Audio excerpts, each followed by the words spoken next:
But I'm just wondering, What?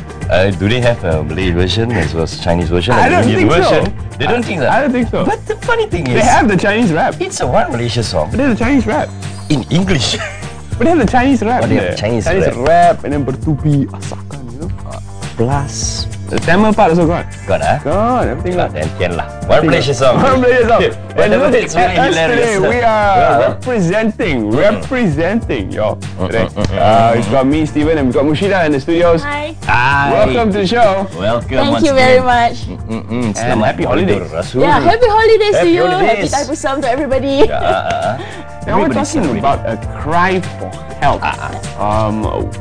Who cries for help? Yeah. Well, the topic, a cry for help, is something that you know. It just struck me last week when I was watching Hello on 2 on Tuesday as well, and you showed an article on do not ignore young people's cry for help. Right. Now, cries for help can be anything from human beings trying to express themselves or trying to share something or to showcase a hurt, and it comes out, you know, through their physical. And sometimes you can see children. It's very easy for us to identify their cries for help. They're hungry, wah, you know. When they are feeling uncomfortable, they cry. But for children, school-going children, when they grow up, teens, adults, it's a different kind of version of cries for help.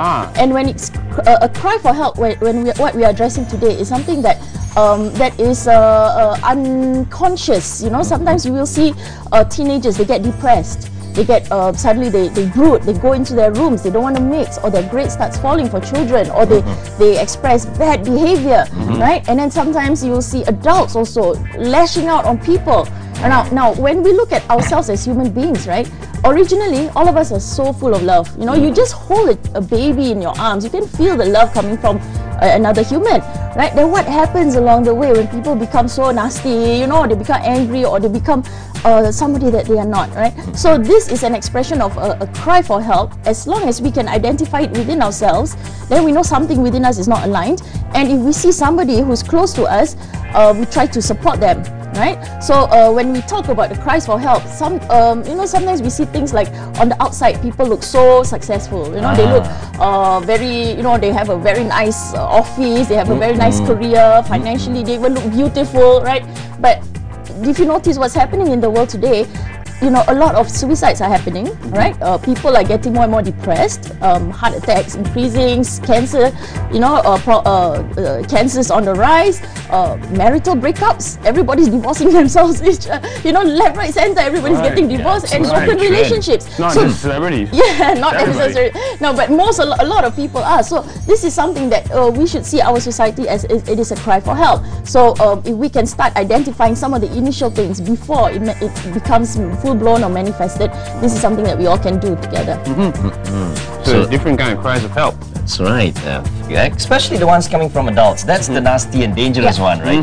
So if it goes undetected, perhaps maybe you can share with us what are the signs that we can watch out for? Yeah, normally the adults Symptoms. cries for help is something that developed over time. Since when they were small, something happened, and they keep, and then when they become an adult, when some incident happens and it triggers them and they get angry. You know, sometimes when some of the symptoms that you were saying, right? You can be nice to a person, you're so nice to the person, and then you're very polite, but somehow whatever comes out of that person's mouth is very nasty. And you know, there can be two people, right? Two people seeing the same situation. They see the same situation. One person sees opportunities and good things, and another person always thinks bad things. You know, like, oh, I know this kind of people, no, cannot trust them. So it is actually an indication of something that's negative that happened in the past that make them see only negative things. So how we see it, like when my husband and I, we get sometimes very difficult participants in our class. You know, whatever we say is always, you're wrong, you know. Then we used to get like, oh, okay, we have to control our temper. But after a while, when we were discussing about this, you know, look, this is a cry for help, you know. And this is something that when somebody does that to me, what I have learned, you know, over the years is to address it with love, right, to them. And then even if they attack us, we just say, okay, I understand where you are coming from, even though sometimes we don't know where they are coming from yet. But you know, you acknowledge them, and you can see the body language actually shifts, and then you show love. And then you say from your point of view, but you still respecting their points of view without arguing. And you will see the person actually change, right? Because love energy is even more powerful than a negative energy, right? So when we see people who suddenly, you know, like we say nice things, we share good knowledge, and somehow people get angry. So we know that sometimes it touches a sore part of their past that they lash out like that. But most of us, right, in our society, when people get angry, then we get angry. We say, what are you talking about? It's good, what? You know, you scold back. So that is also a manifestation of our own cry for help. That means we cannot take certain opinions of people, right? So as adults, sometimes we must be able to understand that why people get angry, why people get depressed or stressed out. It is something that's happening within themselves that is imbalanced, or it touched a sore part of their emotions. All right. Very enlightening. Well, when we look at the diverse types of cries for help, how do we address the kids first and foremost? Okay. They seem to be the most forthcoming in showing us that they really need help. So how do we address them? Because I think if we fix the kids, they'll eventually become adults and they'll be fixed already. So they won't have much problems there. Yes, very good. The fact that, you know, we have to encourage our kids, you know, to come out as a very balanced adults, and this is what we want. Right now, for children, how their version of cries for help are varied. Right, some kids will get into a very quiet state where they just they don't want to mix, they don't want to talk, they just want to be by themselves. They start playing games or something. You know, they refuse to talk. And some kids showcase really bad behavior, even though you tell them, look, why are you doing this? When you tell them no, they purposely do something that is against what you tell, you know, even though it's dangerous to them. So these are symptoms, you know, that they are trying to communicate but they don't know how. So there's some anger issue there or some frustration going on. So when children react this way, most parents, and sometimes including myself, we react negatively, right? You know, you get frustrated and then you scold, but you know, it's important to quickly step back. Alright, I'll share something personal, okay? Later on about this. Later. Yes, I think a lot of parents also can relate. You know, we tend to scold, and this is the reaction that most parents give. Like, you know, I'm older than you, I know better than you. You must listen to me. You know, I'm doing this for your own good. And then you get clashes, you know, and then when they become teens, they just cannot relate to you, they refuse to go out or be seen with you, you know. So it is important for us to start addressing and communicating with our children at a very young age, right? And just now I was talking about this with my daughter especially, right? Yesterday was, this is something that happened to me, and my heart is still pumping from this incident. Oh my. She's 6, okay? She's going to be 6 in April, and she's about so height, right? And we were playing in a swimming pool, my brother-in-law swimming pool at the house, and there was a party there. And she sat at the deep end, and I told her, you know, can you please step away from that? You know, do not go near the swimming pool. That is for adults. And then she was like, you know, you can see her trying to go in and try to defy what I said. I said, don't do that, and I was quite away. And she jumped in, and she sunk, you know, and she was away from people, but she started to bob, and I managed to pull her out. And then the first thing that came out of her mouth was, I'm sorry, you know, she said, I'm sorry. Then I said, why did you do that? You know, and I was so, my heart stopped at that point, you know. So I said, okay, after I calmed down and we went home, and I said, I had a talk with her. I said, why do you do this? You know, why you made mommy very scared? You know, why do you do this? And I just wanted to hear from her point of view. But before that, I was really upset with her for defying her. But when I sat down and I talked to her, and she told me, you know, sometimes you tell me what to do, but you don't listen to me. I was trying to tell you something before that, but you were not listening to me. And I said, oh, I was not even aware. And that was a blind spot that a lot of parents, including myself, face, you know. And she told me that. And for her, I understand that she can talk to me and communicate openly, because I instilled that right from young. So she was not afraid to tell me how she felt, why she was frustrated with me. And I know, like, for some of my, you know, associates or some people's children, if we do not, you know, have this open communication with children at a young age, they tend to close up. They won't want to say why they don't want to listen to you, and they just don't know how to communicate with their parents. So we start young. Well, that's really interesting. Yeah. I mean, we often overlook the fact that the kids have something to tell us. Yeah. So we have something that members of the public want to tell you. Let's take a look at this Vox Pop. Perhaps it may be certain cries and help embedded into this. Let's try to look for it. Say, what's wrong with you? We'll feel confused and a little bit angry, of course, yeah. I think I will ask he or her what happened, and then try to explain something. I think okay, because I don't know what reason I got scolded, so I will ask he or her first, and then know the reason. If I'm the person in the mistake, so I will apologize to him or her.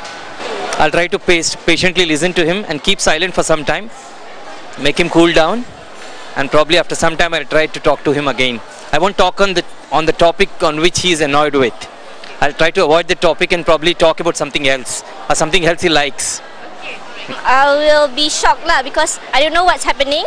So if he or she is mad at me, so I'll be shocked. I'll try to ask him or her what is the matter, and then I'll try to calm him down. I think the Jeopardy question is... I think the question is... what if someone merajuk to you?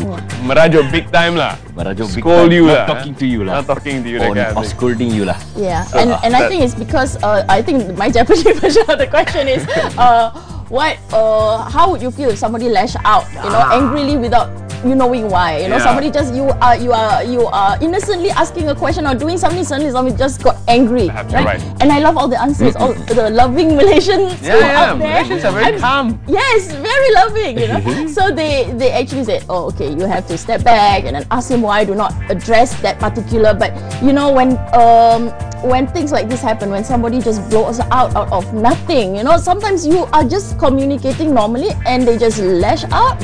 It is a cry for help, or is an indication of some painful emotion that they have felt before in the past, and it triggers them, and it comes out, right? Okay. So us from the receiving side, right, just always remember, do not shout back, because that is when we create fire with fire, So you will lose a lot of good relationships like that, right? So when that happens, you just step back, right, and send a lot of love to the person. Like for me, I give a lot of prayers in my quiet time for the person. And not only is that healing for me, because sometimes when they say things, it's very, very hurtful, even though, it's not something that you don't mean, and they say things and they assume, it can be very, very hurtful. So it's healing to me when I pray for them, because it's words and thoughts actually goes into our cells, and when we say good things, we become those words, right? So I heal through prayers, and then after that, you just talk to the person and say, good things, right?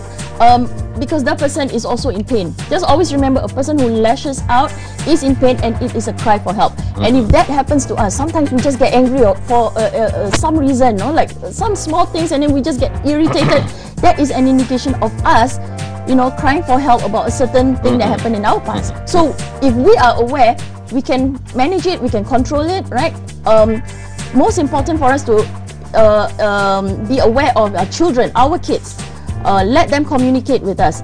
Our teenagers, when they are rude, when they are depressed, they are lonely, it could be even deeper. We are not aware. Maybe they are having some self-esteem issues. Maybe they are being bullied. So we have to always communicate. Don't argue back and say, listen, why are you so rude? That is very dangerous. So when we address all cries for help with love, you can actually help the person transform. And at the same time, you heal yourself. So you call it a cry for help, which is this, right? So yes. Should we help? Since it's a cry for help, should we help? And how should we help? Apart from prayers? Or, prayers. Be nice to the person, send loving thoughts, say loving words. When you give back love against hatred, right, you will get very, very wonderful results. Right. Cries for help, like you see in the picture there, a person can be a millionaire and moping, right? A person can appear to be successful, but they have some issues inside that that sometimes we don't understand because it doesn't relate to us, but it is, you know, it is something they are dealing with their own pains, and we are also dealing with our own pain. So what we need to do is we need to balance out our whole being, which is our body, mind, heart and spirit. For us ourselves, right? We have to make sure that all of this are aligned within ourselves, right? Develop a strong spirit, our heart, make it loving, our mind, educate ourselves, and then keep ourselves healthy, because exercise also increase the happy hormones, right? Endorphins.